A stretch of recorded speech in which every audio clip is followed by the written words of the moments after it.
میرے بھائی یہ بہت سخت مسئلہ ہے. اللہ کے نبی نے اپنی وفات کے لمحات میں، اپنے آخری لمحات میں بھی کہا تھا لعن اللہ الیہود والنصارى، اللہ کی لعنت ہو یہودیوں کے اوپر، اللہ کی لعنت ہو عیسائیوں کے اوپر. اتخذوا قبور انبیائہم مساجد، انہوں نے اپنے نبیوں کی قبروں کو مسجد بنا لیا، سجدہ کرنے کی جگہ بنا لیا. اسلام میں قبر کے آگے سجدہ کرنے کی اجازت نہیں، اسی لیے جنازے کی نماز میں بھی آپ سجدہ نہیں کرتے، رکوع نہیں کرتے.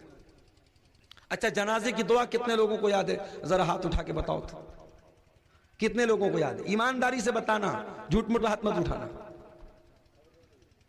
دیکھیے اتنا بڑا مجمع ہے اور کافی لوگ ایسے ہیں جو ہاتھ نہیں اٹھا پا رہے. یہ افسوس کی بات ہے. آپ اپنے دنیا کے کاموں میں بہت ماہر ہیں، اپنی راجنیتی کے معاملے میں بہت ماہر ہیں، اپنی کھیتی باڑی کے بارے میں بہت جانکار ہیں، لیکن آپ کو جنازے کی نماز کی دعا تک نہیں آتی. یہ افسوس کی بات نہیں ہے. جنازے کی نماز میں اللہ اکبر کا امام صاحب نے پہلی تکبیر کے بعد سورہ فاتحہ پڑھے گا. بسم اللہ الرحمن الرحیم الحمدللہ رب العالمین الرحمن الرحیم مالک یوم الدین ایاک نعبد و ایاک نستعین اہدنا الصراط المستقیم صراط الذین انعمت علیہم غیر المغضوب علیہم ولا الضالین آمین. سورہ فاتحہ پڑھے گا. اس کے بعد کوئی سورت ملا لے گا. بسم اللہ الرحمن الرحیم قل هو اللہ احد اللہ الصمد لم یلد ولم یولد ولم یکن له کفوا احد. اس کے بعد امام کہے گا اللہ اکبر. اس میں رفع یدین کر بھی سکتے نہیں بھی کر سکتے، دونوں طریقہ جائز.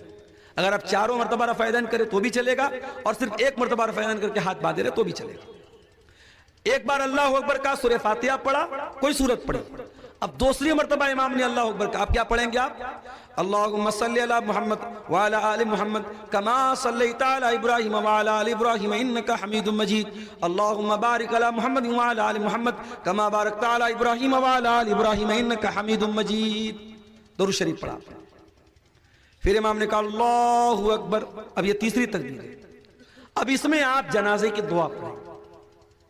جنازے کی کئی دعائیں ہیں، چھوٹی چھوٹی دعا بھی ہے، تھوڑی لمبی دعا بھی ہے.